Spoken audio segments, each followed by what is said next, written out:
पाहता आवाज इंडिया मराठी. तर नजर टाकूया आजच्या महत्त्वाच्या घडामोडींवर. छत्रपती संभाजीनगरमधील तिसगाव परिसरातून एक अत्यंत दुर्दैवी आणि हृदयद्रावक घटना समोर आली. एका तरुणाला वाचवण्याच्या प्रयत्नात त्याच्या आई वडिलांचाही मृत्यू झाल्याने परिसरात हळहळ व्यक्त होतीये. तिसगाव येथील खवड्या डोंगरावर शुक्रवारी सकाळी ही घटना घडली. 18 वर्षीय कुणाल मुरलीधर चांदवडे डोंगर परिसरात गेल्यानंतर त्याचे आई वडील, ग्रामस्थ, पोलीस आणि अग्निशमन दल घटनास्थळी दाखल झाले. कुटुंबीय आणि ग्रामस्थांकडून कुणालला सुरक्षित बाहेर आणण्यासाठी अनेक तास प्रयत्न सुरू होते. कुणाल सतत अस्वस्थ दिसत होता. त्याच्याशी संवाद साधत त्याला परिस्थितीतून मार्ग काढण्याची विनंती केली जात होती. ग्रामस्थ आणि सरपंचांनीही त्याच्याशी बोलण्याचा प्रयत्न केला. यावेळी कुणालने आता काहीच सोल्युशन नाही असं म्हटल्याची माहिती समोर आली आहे. त्यावर त्याच्या आईनेही भावनिक होत दुसरं सोल्युशन नाही असं का वाटतं तुला, असा सवाल केला. कुटुंबियांकडून त्याला शांत करण्याचे प्रयत्न सुरू असतानाच परिस्थिती अचानक गंभीर झाली. मुलाला वाचवण्याच्या प्रयत्नात वडिलांचा तोल गेला आणि त्यानंतर आईचाही दुर्दैवी मृत्यू झाला. देवळाई येथून एक तरुण, जवळपास त्याचं वय 18 वर्ष होतं, ते येऊन डोंगराच्या कडेवर 10 वाजेपासून ते 1 वाजेपर्यंत तो नाट्य थरार करत होता. ऐकायला तयार नव्हता. मी त्याच्याजवळ 5 फूट अंतरावर असताना मी सुद्धा गावाच्या वतीने पोलीस डिपार्टमेंट माझ्यासोबत होतं, परंतु मुलगा ऐकण्याच्या स्थितीत नव्हता. तो वारंवार जागा बदलत होता आणि आईची संवाद साधत होता. आईने सुद्धा भरपूर त्याला विनंती केली की बाळा असं नको तसं नको, पण त्यांनी काही ऐकण्याच्या तो स्थितीत नव्हता, डिप्रेशनमध्ये गेलेला होता. आईने विनंती केली. जवळपास 3 तास आम्ही त्याची विनंती करत होतो. त्याच्यानंतर त्याचे वडील खाली होते. खाली येऊन त्याचे वडील सुद्धा विनवणी करत होता, परंतु काही क्षणात 15-20 मिनिटात शेवटच्या त्याचे वडील वरती आले. आम्हाला वाटलं तो समजवण्याच्या नादात त्याला थोडं बोलतील, परंतु त्यांना मुलाला धरायला गेला आणि तो मुलगा आणि वडील अगोदर खाली कोसळले आणि नंतर त्याच्या आईने सुद्धा उडी मारून घेतली. त्या ठिकाणी एक व्यक्ती की त्या ठिकाणी ती डोंगराच्या कडेला, थोड्या डोंगराच्या कडेला उभी असल्याची, आत्महत्या करण्यासाठी उभी असल्याची माहिती समजली. त्या ठिकाणी गेल्यानंतर त्यांनी प्रत्यक्षात ते पाहिले आणि त्याला कन्व्हिन्स करत होते की बाबा तू आत्महत्या करू नको. मग ते आत्महत्या करू नको म्हणून त्याला समजवत असतानाच काही कर्मचाऱ्यांनी लगेच तात्काळ फायर ब्रिगेड बोलवली. फायर ब्रिगेड सुद्धा त्या ठिकाणी आली आणि डोंगराच्या पायथ्याशी त्यांनी ती जाळी लावली की जर पडला तर त्या जाळीमध्ये तो अडकला आणि त्याचा जीव वाचेल, अशा पद्धतीने प्रयत्न केले. परंतु तो पोलिसाला आणि खालच्या फायर ब्रिगेडलाही चकमा देऊन वारंवार त्या ठिकाणी जागा बदलायचा प्रयत्न करत होता. परंतु त्या गर्दीमध्ये पोलिसाला माहीत नव्हती. त्या गर्दीमधून त्यांचे वडील, जे की पोलिसाला माहीत नाही, ते अचानक गेले आणि त्याला धरून ओढण्याचा प्रयत्न केला, म्हणजे वाचवण्याचा प्रयत्न केला.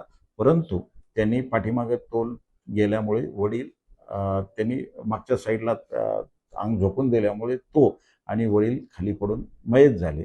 आणि त्या ठिकाणी त्याची आई पण समजवत असतानाच आईने हे बघून तात्काळ आईनंही त्यांची उडी मारून तिघाची त्या ठिकाणी आत्महत्या केलेली आहे. सदर ठिकाणी पोलिसांनी भरपूर प्रयत्न केले. जर पोलिसांनी त्याला पकडण्याचा प्रयत्न केला असता तर कदाचित पोलिसाचाही जीव त्याच्यात जाण्याची शक्यता होती. परंतु जी काही यंत्रणा होती ती आमची चालूच असताना अचानक त्याचे वडील आल्यामुळे सदरचा प्रकार वडिलांनी त्याला वाचवण्याचाच प्रयत्न केला, परंतु त्यांनी त्याचं शरीर झोकून दिल्यामुळे वडिलांनी ती सरळ डोंगरावरून खाली त्याच्या पायथ्याशी पडले आणि खालच्या व्यक्तीला लक्षात आलं नाही की ती जागा बदलत असल्यामुळे त्याच्यामुळे त्यांचा मृत्यू झालेला आहे. 3 लोक आणि ते दोघांनी केल्यामुळं अचानक त्याच्या आईने कुठल्याही काही नसताना एकदम फटकून उडी मारल्यामुळे ती समजलेलं नाहीये. तर ते या ठिकाणी 3 लोकांचा दुर्दैवी मृत्यू झालेला आहे. आत्महत्याचं अजून तर पर्टिक्युलर असं कारण नाहीये, पण ऐक्यू असं आहे की वडिलाचे आणि मुलाचे काहीतरी वाद किंवा भांडण झालेली होती, अशी माहिती, प्राथमिक माहिती आमच्याकडे आहे. मयताचे नाव आहे कुणाल मुरलीधर चांदगुडे. हा मयत मुलगा आहे जो आत्महत्या करण्यासाठी गेलेला, आणि त्याचे वडील मुरलीधर दामोदर चांदगुडे आणि त्याची आई संगीता मुरलीधर चांदगुडे, अशी तिघांनी आत्महत्या केलेली आहे. मतदार पुनर्रचना विधेयकावरून काँग्रेसचे ज्येष्ठ नेते पृथ्वीराज चव्हाण यांनी शरद पवारांवर टोला लगावल्यानंतर खासदार सुप्रिया सुळे यांनी त्यांना प्रत्युत्तर दिले. महाराष्ट्रातील काँग्रेस नेते राष्ट्रवादीला वारंवार चुकीच्या राजकीय चौकटीत बसवत असल्याचा आरोप करत दिल्लीतील काँग्रेस नेतृत्वासोबत मात्र राष्ट्रवादीचा सातत्याने संवाद असल्याचं सुप्रिया सुळे यांनी म्हटलंय. दरम्यान बीडमधील विलास गुले प्रकरणात बजरंग सोनावणे यांच्या मुलाला आरोपी करण्याच्या मागणीवरही सुप्रिया सुळे आक्रमक झाल्या. खोट्या प्रकरणांद्वारे गलिच्छ राजकारण घरापर्यंत आणू नका असा थेट इशाराही त्यांनी दिलाय. यासोबतच राहुल गांधीच्या पुणे दौऱ्यात प्रशासनाकडून घालण्यात येणाऱ्या अटी शर्तींवरही त्यांनी सवाल उपस्थित केला. त्यामुळे पृथ्वीराज चव्हाणांच्या वक्तव्यानंतर सुप्रिया सुळेंच्या पलटवाराने महाविकास आघाडीतील अंतर्गत राजकीय मतभेद पुन्हा चर्चेत आले. बजरंग अप्पा सोनवणेंच्या मागे राष्ट्रवादी काँग्रेस पक्ष हा पूर्ण ताकदीने आणि पवार कुटुंब ताकदीने उभं आहे. याच्याबद्दल आम्ही अनेक लोकांचीही चर्चा केली. आम्ही ते कालही आमचं तेच म्हणणं आहे, आज आहे उद्याच आहे, की गलिच्छ राजकारण घरापर्यंत घेऊ नका. एखाद्याकडून चूक झाली असेल तर चूक आम्ही कधीही त्याला माफी नाही येणार. पण जर चुकीच्या पद्धतीने जर आमच्या खासदारांच्या कुटुंबाला किंवा कुठल्याही कार्यकर्त्यावर खोट्या केसेस जर या सरकारने केल्या तर आम्ही ते सहन करणार नाही. त्याच्यामुळे स्वतःची राजकीय पाळी भाजण्यासाठी तुम्ही जर बजरंग अप्पांवर किंवा त्यांच्या कुठल्याही पदाधिकारी किंवा कुटुंबावर खोटे आरोप करणार असाल तर ताकदीने राष्ट्रवादी काँग्रेस पक्ष त्याच्या विरोधात लढेल. आणि मी पुन्हा रिपीट करते की राष्ट्रवादी काँग्रेस पक्ष शरदचंद्र पवार हा ताकदीने बजरंग अप्पा सोनवणेंच्या मागे कालही होता, आजही आणि उद्याही राहील. नवी मुंबईतील तुर्भे येथील प्रस्तावित घनकचरा प्रक्रिया प्रकल्पावरून सत्ताधारी आणि विरोधकांमध्ये चांगलाच वाद रंगला. तब्बल 729 कोटी रुपयांच्या ठेक्यावरून विरोधकांनी गंभीर सवाल उपस्थित केले असून कंत्राटदाराच्या नावावर असलेल्या मर्सिडीजच्या वापरावरूनही आरोप करण्यात आले. सभागृह नेते सागर नाईक हे कंत्राटदाराच्या नावावर असलेली मर्सिडीज वापरत असल्याचा आरोप शिवसेनेच्या नगरसेवकांनी केलाय.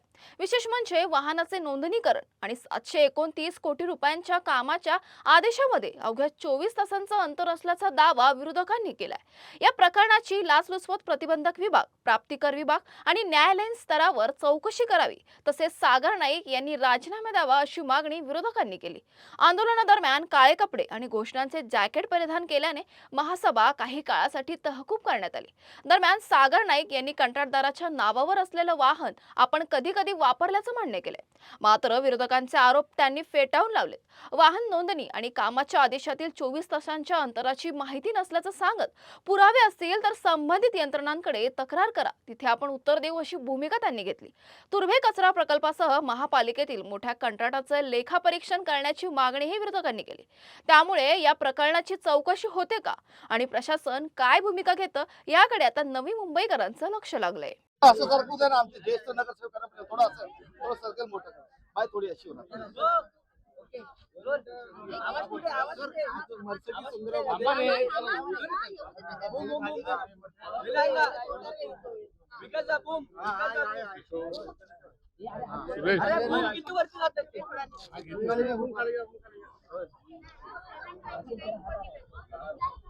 रोल का रोल आजचा ज्या गोष्टी नवी मुंबई महानगरपालिकेमध्ये चाललेल्या आहेत, भ्रष्टाचार मुक्त नवी मुंबईचा नारा घेऊन जी लोक इथं प्रशासनामध्ये बसलेले आहेत, ज्या पद्धतीने ह्या नव्या मुंबईमधला भ्रष्टाचार चालू आहे हे मी काय सांगायची काही गरज नाही, जग जाहीर झालेलं आहे. एक दिवस अगोदर मर्सिडीज रजिस्ट्रेशन होते, दुसऱ्या दिवशी लगेच वर्क ऑर्डर निघते आणि ती मर्सिडीज कोणाच्या दावणीला बांधली जाते हे सर्वसामान्य जनता पाहत आहे. त्याच्यामुळे आज आमचा सुरेश कुलकर्णी आणि त्या तुर्भ्याना तिथली जनता या डम्पिंग यार्डमुळे त्रासलेली आहे आणि आज तिथं येऊ घातलेला प्रोजेक्ट सुरेश कुलकर्णीने आमरण उपोषण केले. त्या ठिकाणी सर्व लोकांना करून रस्त्यावर रस्ता रोको करण्याचा प्रयत्न केला. पण जनमानसाच्या जीवावर जी लोक मोठी झाले, जनमानसांच्या गोरगरिबांच्या जीवावर ज्या लोकांनी आज पोटं भरली, तर आज त्यांच्याच जीवावर उठलेले ह्या कॉन्ट्रॅक्टर आणि हे कॉन्ट्रॅक्ट कालपासून तुम्हाला मीडियामध्ये सर्वीकडे ते फिरत आहेत. तो जी सागर नाईक जी वापरत असलेली ती मर्सिडीज कोणाची आहे हे मी सांगायची गरज नाही. आणि त्या मर्चडीचं रजिस्ट्रेशन 1 दिवस अगोदरवरती आणि 24 तासानंतर त्या कामाचं वर्क ऑर्डर दिलं जातं 729 करोड रुपयाचं. म्हणजे यामध्ये संपूर्णपणे भ्रष्टाचार दिसून येतोय. आज या ठिकाणी सत्तेत आले तेव्हा त्यांनी हेच सांगितलं होतं, की आम्ही नव्या मुंबईतला प्रशासन काळ अमुक-तमुक यातील भ्रष्टाचार खोदून काढू. पण ते कुठेही न काढता फक्त सर्वसामान्य जनतेची सहानुभूती घ्यायची आणि आपण स्वतः भ्रष्टाचार करायचा हे आम्ही समोर आणलेलं आहे.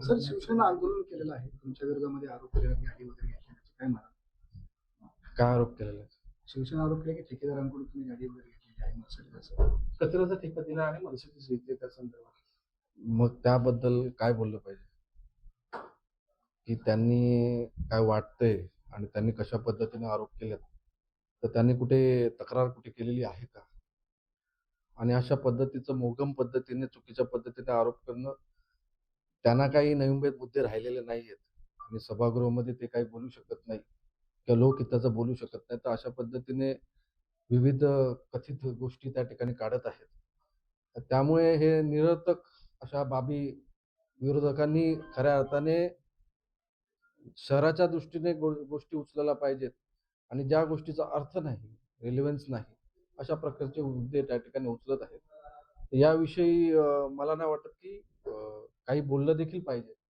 कारण की तशा प्रकारचा काही आरोप किंवा काही गुन्हा वगैरे किंवा काहीच तशा प्रकारचं काहीच नोंद नाहीये आणि सदर काही बाब असेल तर त्यांनी तशा प्रशासकीय पटलावरती कोर्टामध्ये किंवा यंत्रणेकडे त्यांनी तक्रार करावी मी काय करतोय माझा काय वापर वगैरे आहे तर त्या यंत्रणेला मी माझं उत्तर देईन पण अशा प्रकारे फक्त स्टंटबाजी करण्याचं काम करत असतील तर त्यांच्याकडे आता समजून जावं लोकांनी समजून जावं की विरोधकांकडे काहीच या शहरासाठी देण्यासाठी शहराविषयी मुद्दा उचलण्यासाठी काहीच त्या ठिकाणी राहिलेलं नाहीये फक्त एक मनगडत गोष्टी बनवायच्या आणि चित्र रंगवायचं आणि अशा प्रकारे जर काही माझं नाव घेऊन किंवा माझा फोटो वगैरे दाखवून जर कोणी काही काम केलं तर निश्चितच त्यांच्या विरुद्ध मी मानहानीची प्रक्रिया चालू करेन टेंडर काढल्याच्या म्हणजे टेंडर निघायच्या अगोदर काहीतरी 24 तास गाडीचं रजिस्ट्रेशन झालं असं ते बोलतात. आता त्याच दिवशी गाडी आली असेल काय झालं असेल त्यांना काय माहिती पाहिजे असेल काय असेल ते मला त्याबाबत माहिती नाही ती गाडी ठेकेदाराच्या नावावर आहे, तुम्ही वापरता ती असं त्यांचा आरोप आहे. काही मी गाडी कधी कधी वापरतो तर ती दरवेळेस वापरतो असं नाही आणि त्या पद्धतीने जो ठेका जर एखाद्या कंपनीला भेटलाय त्या माणसाबरोबरच मी आहे असं नाही आणि या बाबी सगळ्या या इलेक्शनच्या आधी झालेल्या बाबी आहेत या कधी आधी यांनी उचललेला नाहीयेत कदाचित माझा काही कधी कधी व्हिडिओ भेटला काय भेटला आणि अशा प्रकारे जोडण्यात आलं तर त्यांना फक्त ते काम जोडण्याचं काम या ठिकाणी करून लोकांना गुमराह करण्याचं लोकांना त्या ठिकाणी निगेटिव्हिटी पसरवण्याचं काम करण्यात येते जर नाव त्या ठिकाणी घेतलं तर निश्चितच मी मानहानी त्यांच्यावरती क्लेम करेल आणि अशा प्रकारे चुकीचा आरोप खपून घेतला जाणार नाही सर विरोधकांचं असं म्हणणं आहे की विरोधकांचे जे ठराव आहेत ते पालिकेत महासभेत आणले जात नाहीये आणि सोबत तुम्ही हम करे सो कायदा अशा प्रकारे वागले जातात असं विरोधकांचे आरोप आहेत काय म्हणतात मागील 6 वर्ष आम्ही कशा पद्धतीने आलेलो आहोत आम्हाला माहिती आहे विरोधकांनी त्यांच्या त्यांच्या प्रभागामधली वाटतील तशी कामं त्या ठिकाणी केलेली आहेत आता जर स्टँडिंग मध्ये बघाल तर विरोधकांचीच कामांचे टेंडरचे वर्कऑर्डर देण्याचे प्रस्ताव जास्त करून आलेले आहेत आधीच त्यांच्या प्रशासकीय मंजुरी पास झालेल्या आहेत आमची सगळेच नगरसेवक वंचित राहिलेले आहेत आणि त्यामुळे आता देखील जे गरजेचं आहे यापुढे नवी मुंबई महापालिकेचा जो निधी आहे जिथे गरज आहे तिकडेच त्या ठिकाणी काम केलं जाईल प्रथम प्राधान्य बेस जो आपला पूर्वीचा जो मोठा होता की रस्ते फुटपाथ पाणी सिवरेज मलनिस्सारण स्वच्छता दिवाबत्ती शिक्षण आरोग्य अशा गोष्टीला प्रथम प्राधान्य देऊन आपला निधी वापरला जाईल आपल्याकडे काही अफाट निधी नाहीये पण एकाच प्रभागामध्ये अतिरिक्त निधी वापरला जाणार नाही सगळा अभ्यास करूनच समिती त्या ठिकाणी प्रस्ताव त्या ठिकाणी सादर करत आता मला वाटतं आज काहीतरी 180 विषय त्या ठिकाणी पटलावरती आहेत त्यामध्ये सगळ्यांचे विषय आता आमचे नगरसेवक जास्त आहेत तर आमचे विषय तुम्हाला जास्त दिसतील तर येणाऱ्या पुढील प्रत्येक सभेमध्ये आता हे विषय रोलिंग चालू राहील तर मी काय कोणाचा प्रभाग विभाग असा आम्ही काय बघत नाही नवी मुंबई एक म्हणूनच बघतो त्यामुळे पूर्ण नवी मुंबईच्या दृष्टीने आता काल शौचालयाचा विषय आला तो मी थोडी एका प्रभागाचा विषय त्या ठिकाणी आलेला आहे हा शौचालयाचा विषय पूर्ण नवी मुंबईच्या जनतेचा विषय त्या ठिकाणी मांडला. वाढत्या महागाईचा फटका आता केस कर्तनालाही बसणार आहे. डोंबिवलीतील नाभिक समाज संघटनेने केस वर्तनाच्या दरात 20% वाढ करण्याचा निर्णय घेतलाय. नुकत्याच झालेल्या बैठकीत या दरवाढीवर शिक्कामोर्तब करण्यात आलाय. अत्याधुनिक उपकरणांची खरेदी आणि देखभाल, सौंदर्य प्रसाधनांचा वाढलेला खर्च तसंच कुशल कारागिरांची कमतरता यामुळे दरवाढ करण्यात आल्याचं संघटनेचं म्हणणं आहे. मुंबईसह राज्यातील इतर भागामध्येही नाभिक संघटनांकडून दरवाढ करण्यात आल्यानंतर आता डोंबिवलीतही ग्राहकांना वाढीव दराचा भार सहन करावा लागणार आहे. डेंग्यूचा वाढता धोका लक्षात घेता नवी मुंबईत डेंग्यू प्रतिबंधासाठी जनजागृती अभियानाला सुरुवात करण्यात आली. डाबर इंडिया लिमिटेडच्या ओडोमॉस डेंग्यूमुक्त भारत या देशव्यापी अभियानांतर्गत कोपरखैरणे सेक्टर 8 येथील RF नाईक विद्यालय आणि ज्युनियर कॉलेजमध्ये कार्यक्रमाचं आयोजन करण्यात आलं. यावेळी विद्यार्थी आणि नागरिकांना डेंग्यू प्रतिबंधाबाबत मार्गदर्शन करण्यात आलं. डेंग्यूचा प्रसार करणारे डास प्रामुख्याने दिवसा चावत असल्याचं दिवसा देखील डासांपासून संरक्षण घेण्याचं आवाहन करण्यात आलंय. घराच्या परिसरात पाणी साचू न देणे, पाण्याची भांडी झाकून ठेवणे आणि परिसराची स्वच्छता राखणं यासह डासांपासून बचावासाठी आवश्यक खबरदारी घेण्याचं आवाहन करण्यात आलं.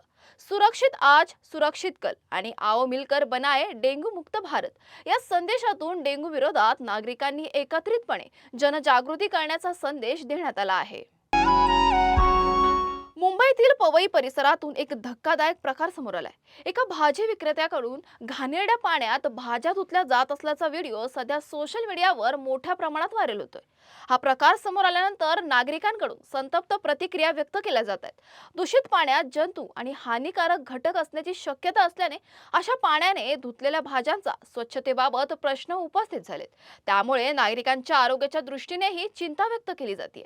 पावसाळ्यात दूषित पाणी आणि अस्वच्छतेचा धोका वाढत असल्याने भाजीपाला खरेदी करताना स्वच्छता आणि सुरक्षिततेची खात्री करण्याचं आवाहन करण्यात येते.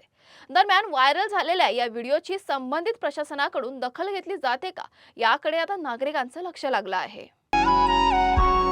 पालघरमध्ये 10 वर्षीय अल्पवयीन मुलीवर कथित लैंगिक अत्याचाराच्या तक्रारीवरून पोलिसांच्या कार्यवाहीवर गंभीर प्रश्न उपस्थित करण्यात आले. तक्रारदारांच्या म्हणण्यानुसार या प्रकरणी महाराष्ट्र पोलीस महासंचालक कार्यालयाकडे तक्रार करण्यात आल्यानंतर DGP कार्यालयाने पालघरच्या पोलीस अधीक्षकांना आवश्यक कार्यवाही करून तक्रारदाराला माहिती देण्याचे निर्देश दिलेत. तक्रारदारांनी दिलेल्या माहितीनुसार मुलीने 4 ऑगस्ट रोजी कथित अत्याचाराबाबत कुटुंबियांना माहिती दिली. त्यानंतर पालघर पोलिसांशी संपर्क साधण्याचा प्रयत्न करण्यात आला. तसेच 112 क्रमांकावरही संपर्क करण्यात आला. मुलीची वैद्यकीय तपासणी झाल्याचंही तक्रारीत नमूद करण्यात आले. मात्र DGP कार्यालयाकडून पालघर ACP कार्यालयाला निर्देश देण्यात आल्यानंतरही संबंधित प्रकरणात FIR दाखल झाल्याची माहिती अद्याप मिळालेली नसल्याचा दावा तक्रारदारांनी केलाय. त्यामुळे वरिष्ठ पातळीवरून निर्देश मिळूनही स्थानिक पातळीवर कार्यवाहीला विलंब का होत आहे असा सवाल उपस्थित केला जातोय. तक्रारदार कुटुंबियांनी न्याय मिळवण्यासाठी पुढे कुठे जावं असा प्रश्न उपस्थित केलाय.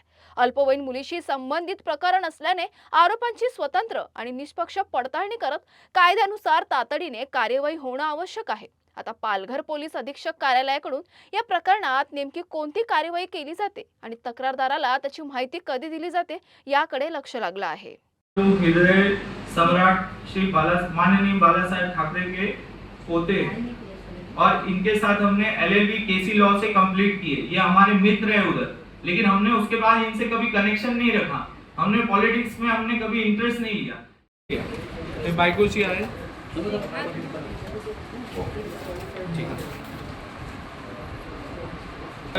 आता मी दुसरा दाखवतो जे कट झालाय चक्कूने. हे बघा, अंगूठा त्या पोटात मारायला चाकू घेतला होता त्याने पकडला चाकू, तर ते चाकूच्या सिलिंगने वार केला. ते पंखा असतो ना सिलिंग फॅन बिघडलेला, त्याचे पंख काढून ठेवलेला होता. तर ते आहे हनुमानची गदासारखा.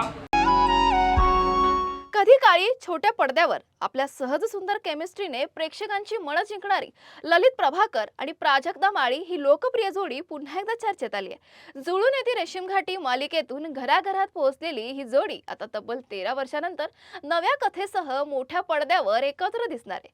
त्यांच्या आगामी चित्रपटाचं नाव आहे शुभमंगलम जोडी दंगलम. चित्रपटाच्या घोषणेनंतर समोर आलेल्या फोटोंनी चाहत्यांची उत्सुकता आणखीन वाढवली आहे. मात्र यावेळी ललित आणि प्राजक्ताची भूमिका नेमकी काय असणार, त्यांची प्रेम कहाणी कशी रंगणार आणि या जोडीसमोर कोणती दंगल उभी राहणार याची उत्तरं चित्रपट प्रदर्शित झाल्यानंतरच मिळणार असली तरी ललित प्राजक्ताची ऑनस्क्रीन जोडी पुन्हा पाहायला मिळणार असल्याने चाहत्यांमध्ये आतापासूनच उत्सुकता पाहायला मिळते. बातमीपत्रात वेळ झाली इथेच थांबण्याची. अशाच महत्त्वाच्या बातम्या बघण्यासाठी पाहत राहा आवाज इंडिया मराठी, शोध सत्याचा.